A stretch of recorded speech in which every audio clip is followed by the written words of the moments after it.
Hindi ko pa narinig na umiyak ang tatay ko hanggang sa tanungin niya ang tanong na yon. Hindi pag-iyak, hindi galit, banayad lang, nanginginig, halos takot. Paano nangyari ito? Sa isang sandali, hindi ako sumagot. Nakatayo ako sa pintuan ng bahay ko noong bata pa ako. Suot ang aking Amerikana, ang aking bag sa aking mga paa. Nakikinig sa isang lalaki na kilala ko sa buong buhay ko, na sa wakas ay tila walang ideya kung ano ang gagawin. Ang bahay ay may amoy ng pine cleaner at lumang kape na umalis sa kalan ng matagal. Ngunit lahat ng iba pa ay tila mali, tulad ng isang larawan na bahagyang nakahilig. Nanginginig ang kamay niya. Hindi nanginginig ang sa akin. 3 buwan na ang nakalipas, hindi ako naimbitahan sa bahay para sa Pasko. Doon talaga nagsimula ang lahat. Laging maingay ang Pasko sa aking pamilya. Minsan, sobra pa. Naka-on ang telebisyon, lumilinaw ang lalamunan ng tatay ko bago niya sabihin, "Maria, abala ang nanay mo sa mga pinggan." Walang nakikinig. Kahit noong sumali ako sa Navy, kahit lumipat ako ng malayo, ang Pasko ay ang tanging bagay na hindi nagbago. Isang tawag, isang plano, isang upuan sa mesa. Sa taong iyon, naghintay ako. Nasa aking apartment ako malapit sa base, isang maliit na lugar na may mga beige na dingding at muebles na sumama sa akin sa 2 paglipat. Sa labas ng paradahan, kumikislap ang mga ilaw habang dumidilim ang kalangitan, maagang dumating ang taglamig. Sinuri ko ang aking telepono nang mas madalas kaysa gusto kong aminin. Sinasabi sa sarili ko na pinapatay ko lang ang oras. Sa wakas, tumawag ang tatay ko. Hindi niya ako tinanong kung nasaan ako para sa Pasko. Hindi niya sinabi na namimiss nila ako. Lumilinaw siya ng lalamunan at sinabing, "Iniisip namin na abala ka sa trabaho." Yun lang. Sinasabi nilang abala ako sa trabaho na uulitin ko mamaya. Dahil ganoon talaga ang tunog nito, na parang nagpasya sila para sa akin. Na parang ang aking buhay ay isang bagay na maaari nilang buuin sa isang pangungusap at lumipat sa iba. Wala akong sinabi. Hindi ako nakipagtalo. Hindi ako nagpaliwanag. Tinuruan ako ng mga taon sa serbisyo na hindi lahat ng katahimikan ay pagsuko. Minsan, ito ay pagpipigil. "Sige, naiintindihan ko," sa wakas ay sinabi ko. Naghangap kami. Walang plano na ginawa. Walang mga petsa na tinalakay. Lumipas ang Pasko nang hindi na muling binanggit ang aking pangalan. Sa bisperas ng Pasko, nagtrabaho ako ng gabing shift. Mas tahimik ang base kaysa sa karaniwan, ang uri ng katahimikan na nangyayari lamang kapag lahat ay nasa bahay. May nagdikit ng mga papel na snowflake sa mga bintana ng silid pahingahan. Isang radyo ang nagpatugtog ng mga lumang himno, masyadong mahina para sa pagdiriwang. Kumain ako ng pinainit na pagkain mula sa isang plastik na lalagyan at naisip kung gaano kakaiba na mamiss ang isang bagay na hindi mo pinapayagang gusto. Hindi ko sinabi sa aking mga magulang kung ano ang pakiramdam nito. Wala akong naipost sa internet. Hindi ako tumawag pagkatapos para sabihin na nasaktan ako. Tumahimik ako dahil ang katahimikan ay palaging ang aking papel. Ako ang taong maaaring makayanan ang mga bagay, ang maaasahan, ang hindi kailangang mag-alala. Dumating ang Enero, pagkatapos ang Pebrero. Ang buhay ay hindi huminto dahil huminto ang aking pamilya. Nagtrabaho ako, nag-ensayo, natulog kung kaya ko. May mahahabang araw at maiikling gabi. Ang nakagawi ang gawain at responsibilidad ay pumupuno sa mga puwang kung saan maaaring tumubo ang sama ng loob. Sinabi ko sa sarili ko na ang mga pamilya ay gumagawa ng mga pagpapalagay na hindi nila laging napagtatanto ang pasanin ng kanilang sinasabi o hindi sinasabi. At pagkatapos ay dumating ang tawag noong Marso. Lumitaw ang pangalan ng aking tatay sa aking telepono sa kalagitnaan ng hapon. Halos hindi ako sumagot. Hindi dahil galit, ngunit dahil sa ugali. May pumupunit sa aking dibdib bago ko sinagot ang tawag. Iba ang boses niya, mas manipis, mas nagmamadali. "May oras ka bang makipag-usap?" tanong niya. Lumabas ako sa labas sa hangin ng tagsibol, malamig ngunit may pag-asa, at sumandal sa pader. Anong problema? May paghinto, pagkaluskos ng mga papel. May bumulong sa background, "Nanay ko," sa tingin ko. "Kailangan namin ng tulong mo," sabi niya. Nagiging komplikado ang mga bagay. Iyon ay nang pumayag akong umuwi. Nakatayo doon ngayon, 3 buwan pagkatapos ng Pasko. Sa wakas ay nakikita ko ang halaga ng mga pagpapalagay na iyon. Mukhang mas maliit ang bahay kaysa sa naaalala ko. Mukhang mas matanda ang tatay ko. Ang kumpiyansa na madaling ipinakita niya noong lumaki ako ay nabasag ng sapat para lumabas ang kawalan ng katiyakan. Hindi ko maintindihan kung bakit nagkagulo ang mga bagay, sabi niya muli. Ang kanyang boses ay may mga paghinto. Paano nangyari ito? Inalis ko ang aking Amerikana, dahan-dahang isinabit ito sa parehong kawit gaya ng dati. Ang mga larawan sa pasilyo ay nagpapakita pa rin sa akin sa iba't ibang yugto ng aking uniforme ng football noong bata pa ako. Mga hangal na larawan sa paaralan na nagtatapos bago magsimula ang aking buhay may edad. Walang mga larawan mula sa aking panahon sa Navy. Walang mga paalala ng taong naging ako. Naisip ko ang bisperas ng Pasko, nakaupo mag-isa kasama ang isang malamig na tasa ng kape, nanonood ng pagbagsak ng niyebe sa labas ng bintana. Kung paano nila ginawang madali ang pagpasya na hindi ako darating, kung paano ako tumahimik. Hindi nangyari ito ng sabay-sabay, maingat kong sinabi. Nangyari ito sa paglipas ng panahon. Tiningnan niya ako, pagkatapos ay tiningnan talaga na parang napansin niya ang bago. Siguro kung paano ako nakatayo, siguro ang katatagan sa aking boses. O marahil ay simpleng pagkilala na ang anak na babae na akala niyang kilala niya ay namuhay ng buhay na hindi niya kailanman inabala na alamin. Iyon ang sandali na naintindihan ko ang isang mahalagang bagay. Ang katahimikan ay hindi nagtatanggal ng mga kahihinatnan. Pinagpaliban lang nito ang mga ito. At ang nanginginig na tinig na ito, ang tanong na hindi niya kayang sagutin, ay ang pagtutuos na hindi niya inaasahang harapin. Ang katahimikan ay may reputasyon sa pagiging mahina. Iniisip ng mga tao na kung hindi ka nagsasalita, ikaw ay itinutulak sa gilid.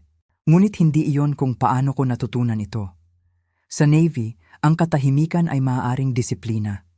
Maaari itong pagtitiis. Maaari itong ang espasyo kung saan nagpapasya ka kung may dapat bang pagtugunan ang isang bagay. Lumaki, ako ay isang tahimik na tao, hindi mahiyain, kundi isang tagamasid. Pinanood ko kung paano gumagana ang mga bagay sa aming tahanan. Ang aking ama ay gumagawa ng mabilis na mga desisyon at inaasahan na tatayo sila. Ang aking ina ay nagpapakinis ng magaspang na gilid, pinupunan ang mga puwang ng mga pagpapatawad at magagandang intensyon. At ang aking kapatid na lalaki ay hindi kailanman kinailangang maghintay ng imbitasyon. Siya ay simpleng default. Kung may kailangan ng tulong sa pag-aayos ng bakod, tatawagan nila siya. Kung may hapunan ng pamilya, ang kanyang schedule ay susuriin muna. Kung may mali, ipinaliwanag na hindi siya mas nakakaalam. Ako ang taong pinagkakatiwalaan nilang pangasiwaan ang kanilang sarili. Napakalakas ng batang yon, madalas na sinasabi ng tatay ko. Hindi niya kailangan na bantayan natin.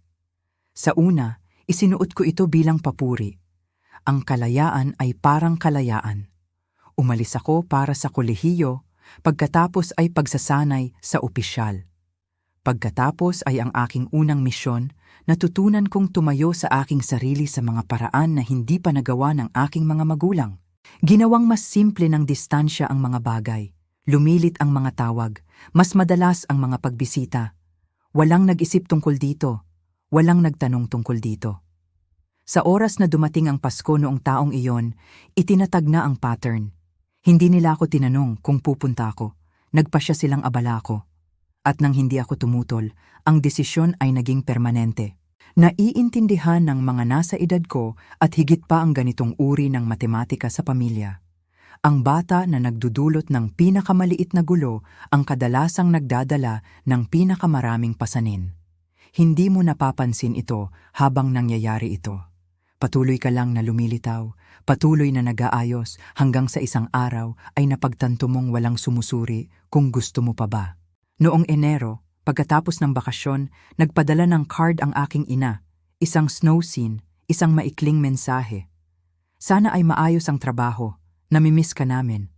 Walang paghingi ng tawad, walang pagkilala sa kung ano ang hindi sinabi. Isang manipis na patong ng emosyon sa isang bagay na matalas. Binasa ko ito minsan, pagkatapos ay inilagay ito sa counter at bumalik sa aking gawain. Maagang umaga, mahahabang oras ng trabaho, ang pamilyar na ginhawa ng kaayusan at pag-asa. Sa base, alam ko kung saan ako nabibilang. Mga ranggo, responsibilidad, kalinawan. Sa bahay, palaging default ang mga bagay. Iyon ang pagkakaiba.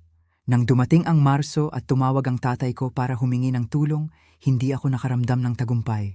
Ni hindi ako nagalit. Karamihan, nakaramdam ako ng pagod. Pagod sa paraan na nararamdaman mo kapag matagal mo nang hinawakan ng isang mabigat na bagay nang hindi na pagtatanto.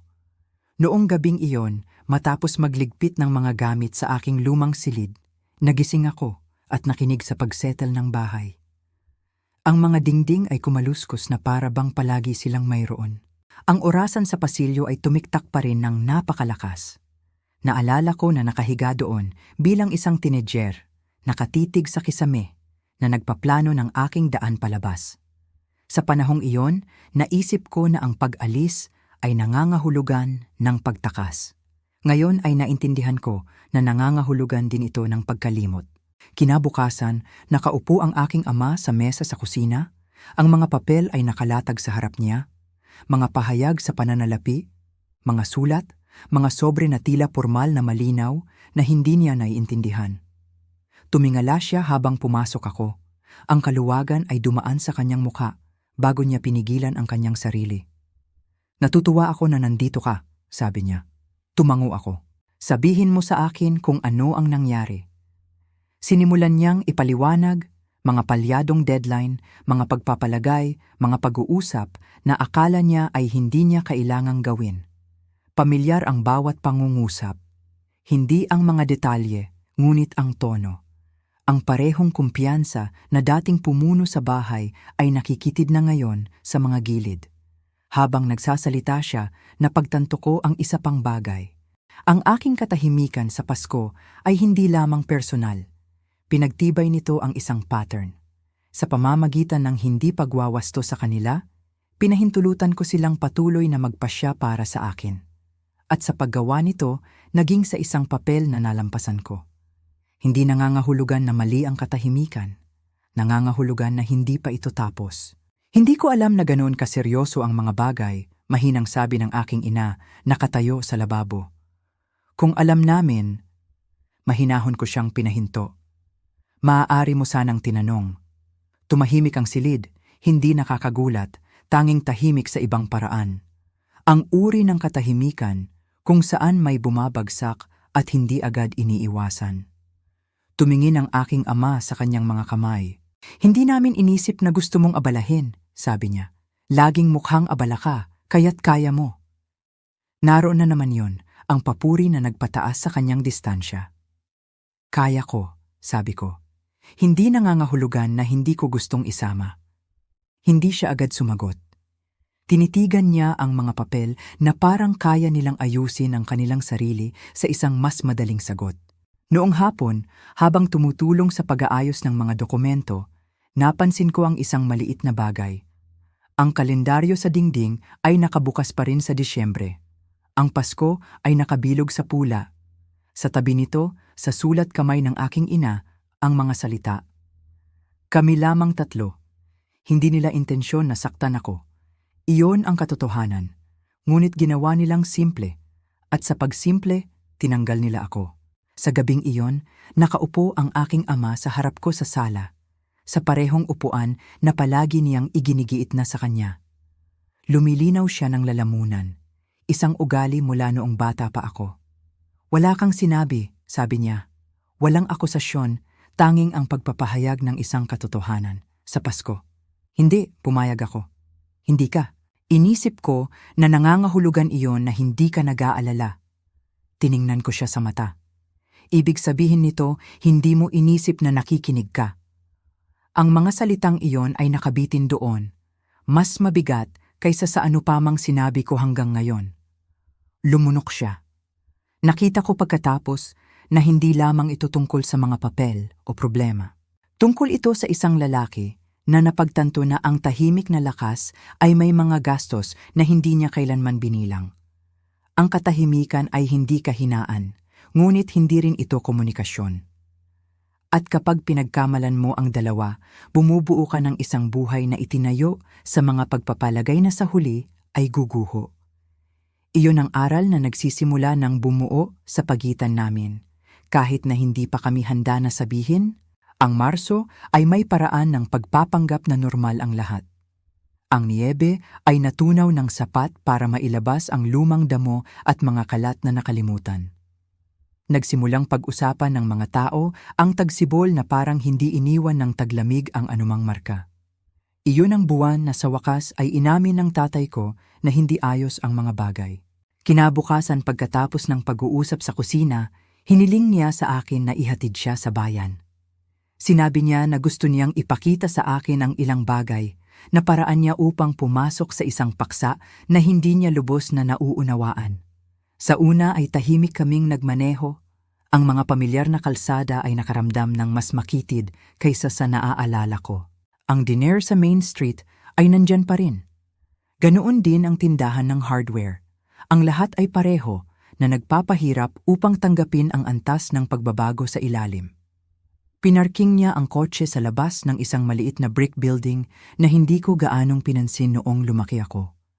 Isang opisina ng abogado. Nag-atubili ang kanyang kamay sa manibela bago niya binuksan ang pinto. Dapat kong inayos ito buwan na ang nakalipas, sabi niya habang pumasok kami. Hindi ko lang naisip na mapupunta ito kung saan ito napunta. Sa loob, ang hangin ay amoy ng lumang papel at polish ng kahoy. Nakaupo kami sa harap ng isang lalaki na nasa huling bahagi ng kanyang mga dekada, na nagsasalita ng maingat, pinipili ang kanyang mga salita tulad ng ginagawa ng mga tao kapag hindi nila nais na takutin ng isang tao, ngunit alam na kailangan nilang gawin. Mga hindi natapos na deadline, mga pagpapalagay, mga dokumentong nilagdaan ng walang ganap na pag-unawa.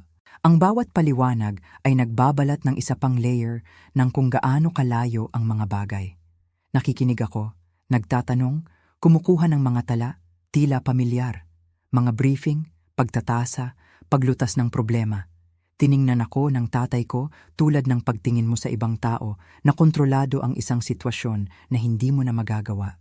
Walang sama ng loob, pagkabigla lang. Sa daan pa uwi, hindi niya binuksan ang radyo. Mas hinigpitan niya ang manibela kaysa sa kinakailangan. Hindi ko maintindihan, sa wakas ay sinabi niya. Iniisip ko na ginagawa namin ang lahat ng tama. Tumingin ako sa bintana, ang mga bukirin ay nagsisimulang matunaw. Ginagawa mo ang ginawa mo palagi, sabi ko. Hindi iyon pareho. Dahan-dahan siyang tumango na parang pinag-iisipan niya ito sa kanyang isipan.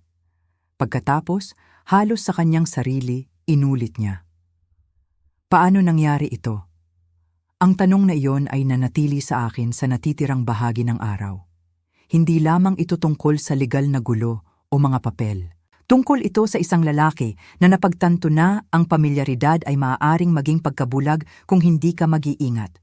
Noong hapon, sinuri ko ang mga lumang file kasama ang aking ina. Gumalaw siya ng malumanay, tumpak ang kanyang mga kamay, iniiwasan ang aking mga mata ng higit pa sa karaniwan.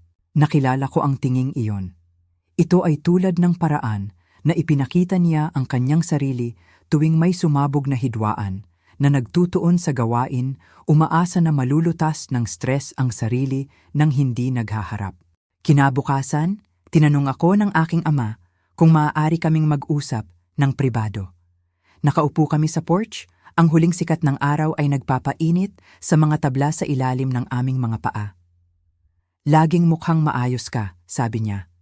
Kahit noong bata ka pa, hindi ka nagrereklamo, hindi ka humihiling ng marami. Natutunan ko ng maaga na mas madali ang mga bagay sa hindi paghingi, sabi ko. Para sa amin, mahinahon niyang itinuwid. Tumango ako. Oo, sumandal siya, nakatingin sa bakuran. Hindi ko nalaman kung gaano kami nakasandal diyan. Iyon ang hindi pa nila alam. Ang aking katahimikan ay hindi patunay na maayos ang lahat. Ito ay isang kasanayan na natutunan kong mabuhay kapag binabaliwala ng hindi nagiging mapait. Nang dumating ang Pasko at nagpasya silang abala ako, nag-on ang kasanayan na iyon. Manatiling kalmado, huwag palalain. Tanggapin ang sitwasyon at sumulong. Naging epektibo ito sa aking karera. Hindi lang ito epektibo sa isang pamilya na nagkamali ng tibay para sa distansya.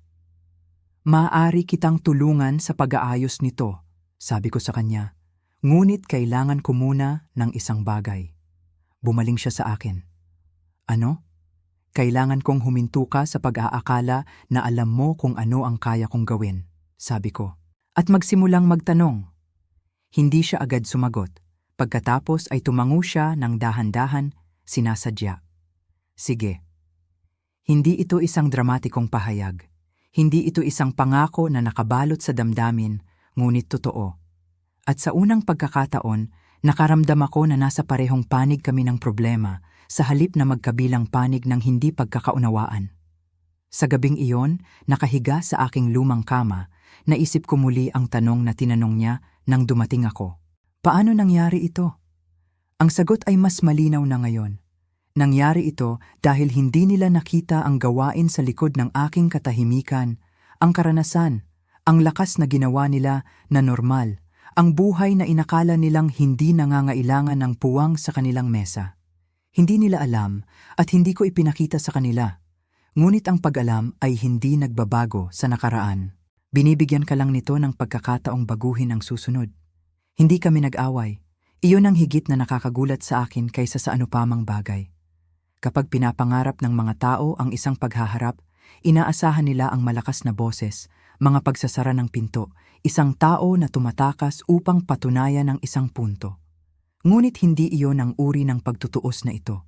Mas tahimik ito, mas mabagal, ang uri na tumatahan sa iyong mga buto sa halip na sumabog sa labas. Nagsimula ito sa agahan. Inabukasan ng tatay ko ang kanyang sirang berdeng tasa ng kape, ang tasa na mayroon siya sa loob ng maraming taon, at inilagay ito ng maingat. Gumagalaw ang aking ina sa pagitan ng kusina at ng counter. Iniiwasan kaming dalawa sa paraan na palagi niyang ginagawa kapag ang tensyon ay nagpapalipat-lipat.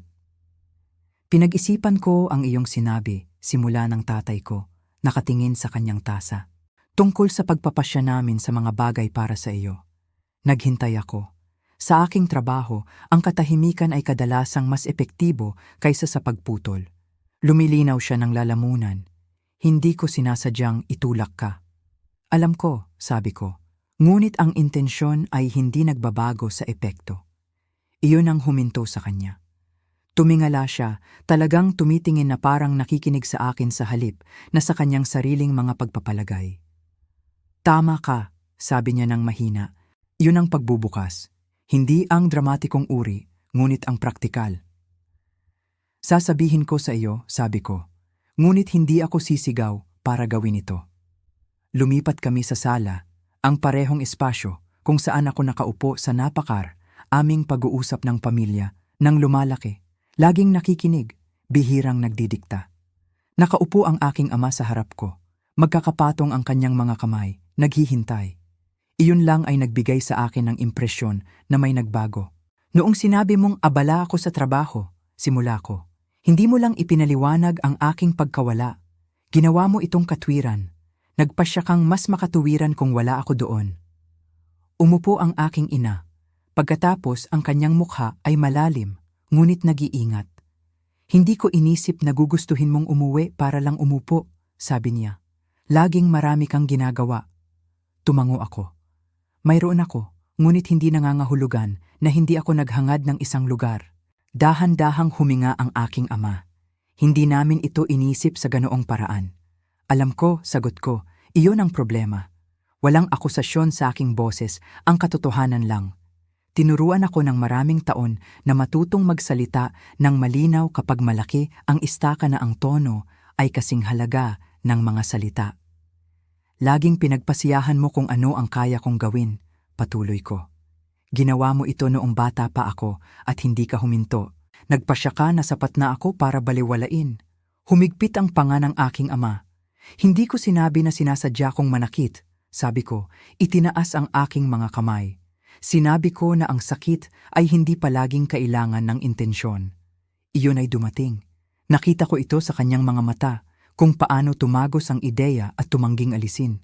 Sa loob ng mahabang panahon, walang nagsalita. Tiktak ang orasan. Sa labas, may dumaan na sasakyan sa kalsada. Ang mga normal na tunog na may kaakibat na pag-uusap ay parang anumang bagay maliban sa. Inisip ko na ang pagbibigay sa iyo ng espasyo ay paggalang, sa wakas ay sinabi niya. Minsan ito ay, sagot ko. Ngunit ang espasyo ng walang paanyaya ay pakiramdam ng pagkawala. Pinunasan ng aking ina ang kanyang mga mata gamit ang laylayan ng kanyang manggas. Hindi ka namin gustong maramdaman na hindi ka nabibilang. Hindi ako nakaramdam na hindi ako nabibilang, sabi ko. Nakaramdam ako na hindi ako inaasahan. Mahalaga ang pagkakaiba. Ang pag-aari ay panloob. Ang pag-asa ay panlabas. At sa loob ng maraming taon, natutunan kong mabuhay nang wala ang huli. Pinag-usapan namin ng ilang oras ang maliliit na bagay na nagdagdag. Ang mga napalampas na tawag na hindi kailanman nasagot dahil walang sumunod. Kung paano palaging nadama ang buhay ng aking kapatid na lalaki na mas malapit, mas madaling pamahalaan, at kung paano ang kaginhawahan ay tahimik na naging prioridad. Wala ang aking kapatid sa pag-uusap na ito. Sinasadya iyon. Hindi ito tungkol sa kanya. Tungkol ito sa istrukturang itinayo ng aking mga magulang na hindi nila napansin kung sino ang naiwan. Sa isang punto, tumayo ang aking ama at pumunta sa bintana, tumitingin sa bakuran. Hindi ko napagtanto na nagpapalagay ako ng ganoon, sabi niya. Iniisip ko na ako ay makatotohanan. Ang pagiging makatotohanan ng walang empatya ay maaaring maging malamig, sabi ko ng mahinahon. Tumango siya. Nakikita ko na ngayon. May mga sandali na umuungal ang kanyang boses, ang sa akin din. Ngunit walang sumigaw, walang lumabas. Nakaupo pa rin kami sa isa't isa dahil hindi ito isang labanan. Ito ay isang pagtutuos. Pagsapit ng gabi, pagod na kami. Mukhang mas matanda ang aking ama kaysa sa umaga na iyon na parang kinuha ng pag-unawa ang isang bagay mula sa kanya. Hindi ko alam kung paano ayusin ito, pag-amin niya. Sumandal ako, pakiramdam ang bigat ng araw. Hindi mo ito inaayos ng sabay-sabay. Nagsisimula ka sa pagtatanong sa halip na magpasya, tumango siya. At ang Pasko? Hindi iyon ang tunay na problema, sabi ko. Iyon lang ang sandali na naging malinaw ang lahat. Lumunok siya. Sana maibalik ko. Hindi mo kailangan, sabi ko, kailangan mo itong maalala. Sa gabing iyon, nagising ulit ako, ngunit sa pagkakataong ito ay may ibang pakiramdam ang katahimikan. Hindi ito mabigat, hindi ito matalas. Ito ay naglalarawan, tulad ng paghinto pagkatapos na sa wakas ay sinabi ang isang mahalagang bagay. Ang paghaharap ay hindi palaging pareho sa salungatan. Minsan mukha itong katapatan na ipinahayag ng walang kalupitan. Minsan 2 tao na nakaupo sa harap ng isa't isa na sa wakas ay handang makita kung ano ang iniwasan nilang dalawa. At minsan, ang pinakamahirap na bahagi ay hindi ang pagsabi kung paano ka nasaktan. Ito ay pinakikinggan ng walang sinumang sumusubok na makipagtalo sa iyo. Ang mga kahihinatnan ay hindi nagpapahayag ng kanilang sarili sa drama. Dumating sila ng tahimik tulad ng mga huling bil na dumudulas sa ilalim ng pintuan. Nang humupa ang alikabok ng emosyon, pumasok ang katotohanan. Nanatili ang mga deadline. Kailangan pang sagutin ang mga liham. Ang mga problema ay hindi nagmamalasakit na sa wakas ay pinag-usapan natin ang mga damdamin. Naghihintay lang sila. Iyon ang sandali na tunay na naintindihan ng aking ama kung ano ang nasa panganib. 2 araw pagkatapos ng aming mahabang pag-uusap, dumating ang isang sertipikadong liham. Hinawakan niya ito na para bang kaya nitong sunugin siya, inikot ito sa kanyang mga kamay bago buksan. Lumubog ang kanyang mga balikat habang nagbabasa siya. Sila ay nagpapatuloy, sabi niya, kahit na matapos ang lahat ng ipinadala namin. Binasa ko ito sa kanyang balikat. Matigas na ngayon ang wika, hindi gaanong pasensyoso. Nilinaw nito ang isang bagay. Ang mga pagpipilian ay ginawa para sa kanya dahil hindi niya ginawa ang mga ito para sa kanyang sarili. Maaari sanang natigil ito ng mas maaga, sabi ko. Hindi inaakusahan, tanging ang pagpapahayag ng katotohanan. Alam mo, sagot niya, patag ang kanyang boses. Alam ko. Ito ang pagtutuos, hindi parusa, hindi kahihiyan. Ang simpleng pagkilala na ang hindi pagkilos ay may pasanin. At ang mga pagpapalagay ay hindi nagpoprotekta sa iyo mula sa mga kahihinatnan. Ginugol namin ang mga sumunod na araw na nagtatrabaho ng magkatabi. Tumawag ako. Gumawa ako ng mga tugon. Ipinaliwanag ko ang mga proseso na hindi pa kailanman kinailangang maunawaan ng aking mga magulang. Ang bawat hakbang ay nagpakita kung gaano sila madaling masaktan nang hindi nila ito napagtatanto. Sa isang punto, tumingin sa akin ang tatay ko at sinabi, "Ginagawa mo ito sa lahat ng oras, hindi ba?" "Oo," sabi ko, "hindi lang para sa aking sarili." Iyon ang tila nakakaantig sa kanya ng mas malalim kaysa sa ano pa mang sinabi ko. Pinanood niya kung paano ako nanatiling kalmado kapag naging matindi ang mga pag-uusap. Kung paano hindi ako nagtataas ng boses kapag nagtatalo ang isang tao. Kung paano ako nakikinig kaysa magsalita. Hindi ito pagmamayabang.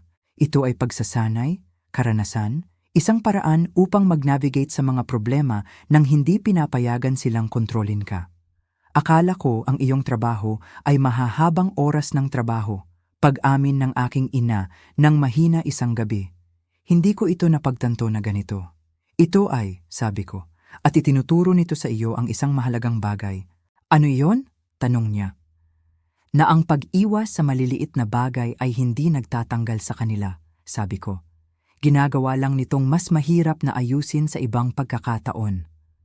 Hindi nawawala ang ironya sa alinman sa amin. Nang sa wakas ay naabot namin ang isang punto kung saan maaaring limitahan ang pinsala.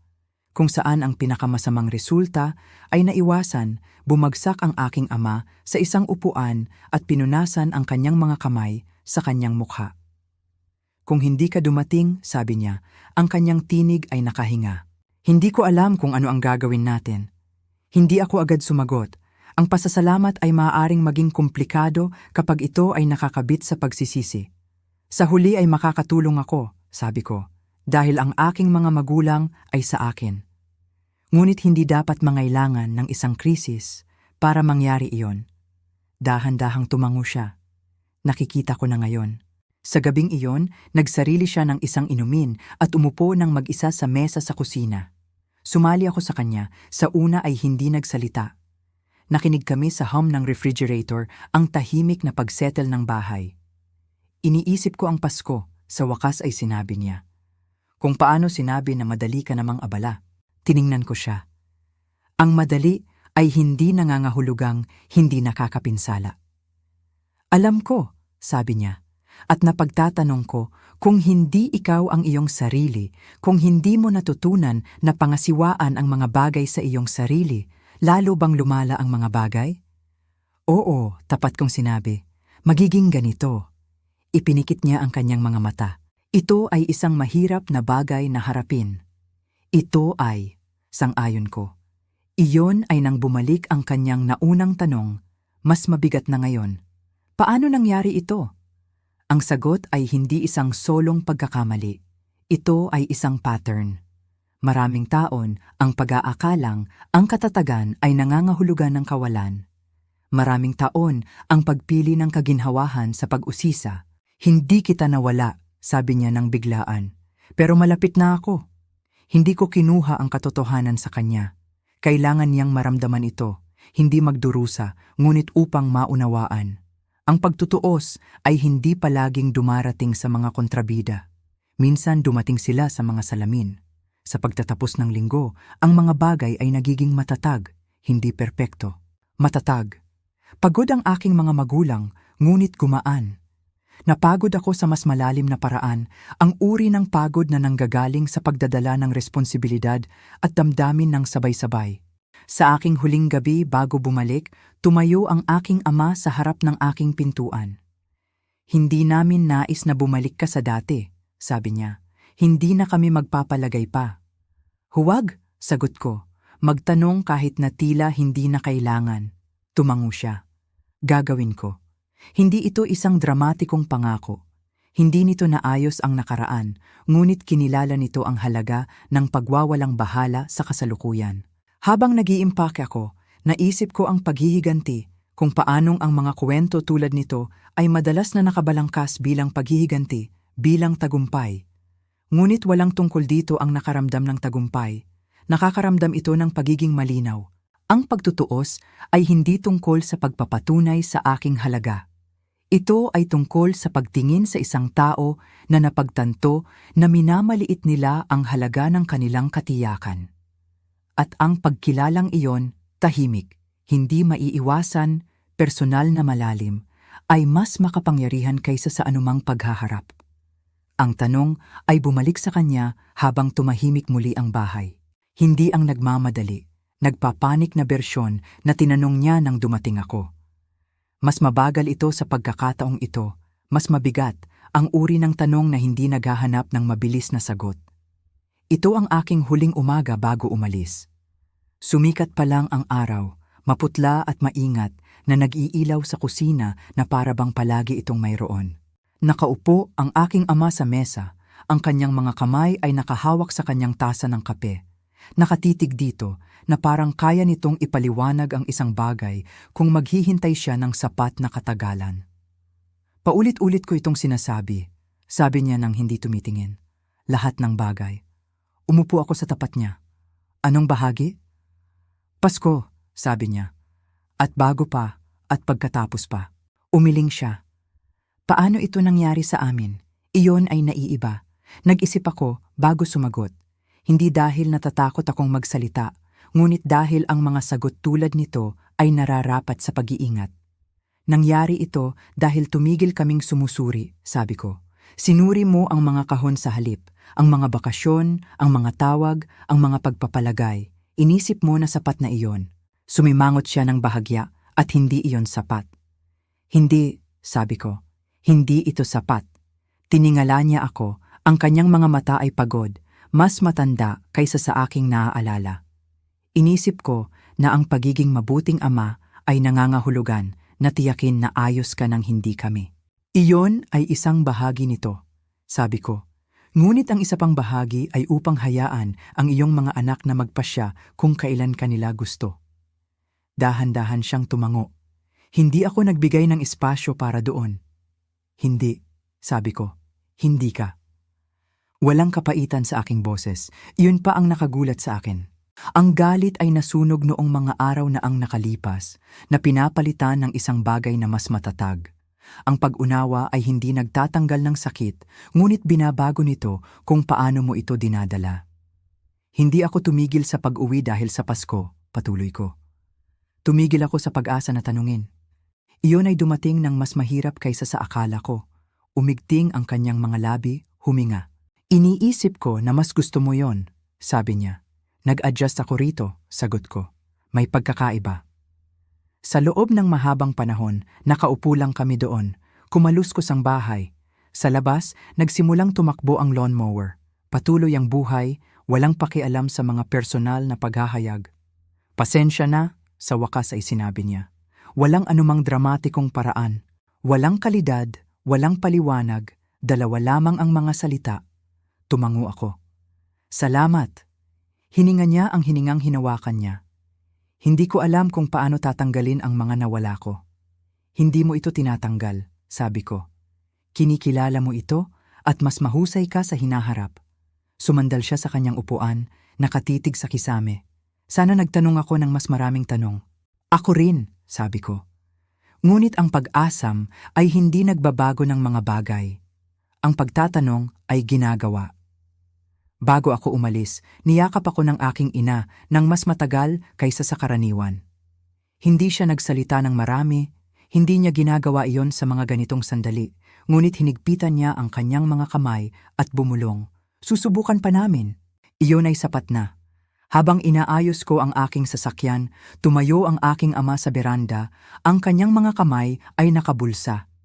Hindi siya nakatitiyak tulad ng isang tao na pumapasok sa hindi pamilyar na teritoryo. Tawagan mo ako pag uwi mo, sabi niya.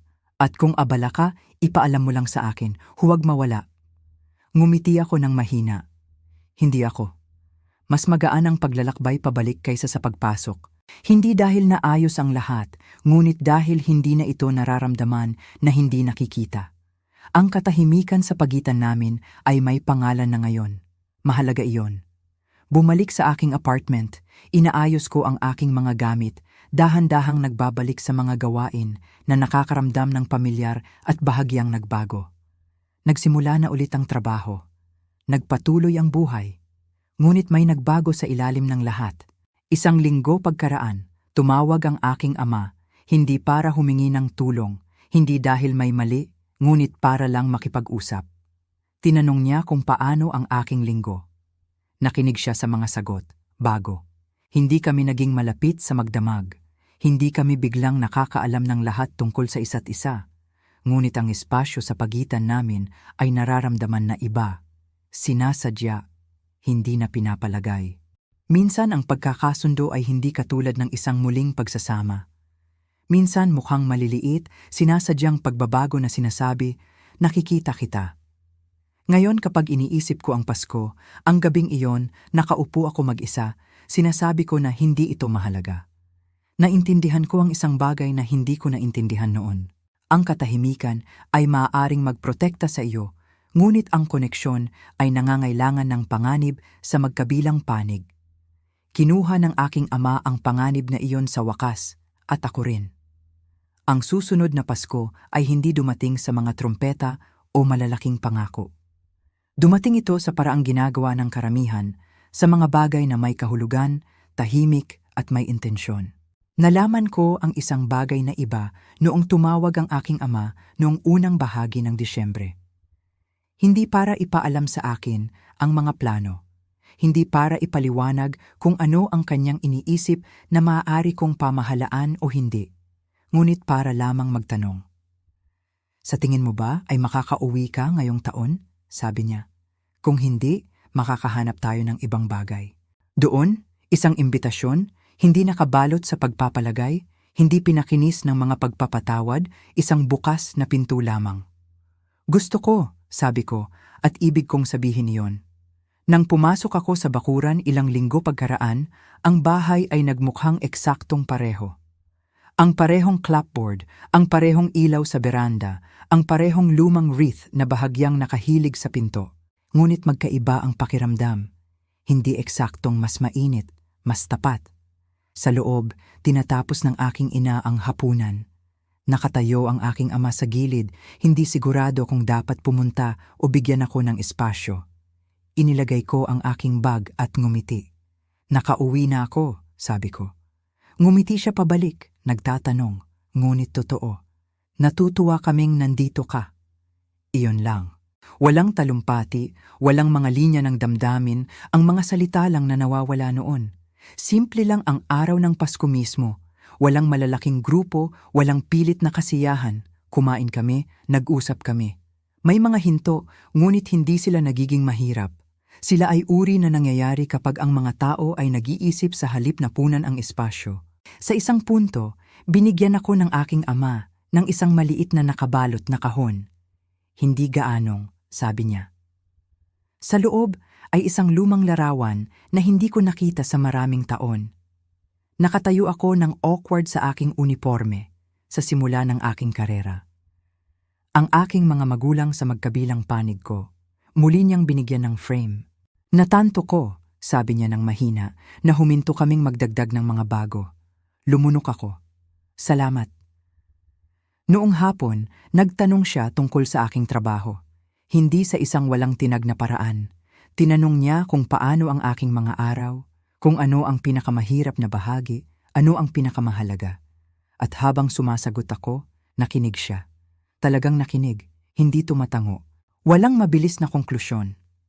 Sa gabing iyon, matapos malinis ang hapunan at maayos ang bahay, magkasama kaming umupo sa sala. Ang parehong silid kung saan napakaraming bagay ang hindi sinabi sa loob ng maraming taon. Hindi ko na gustong magpasya para sa iyong buhay, sabi ng aking ama. Kahit na iniisip ko na tinutulungan kita. Hindi ako nag-expect ng perfection, sabi ko, kundi pag-present.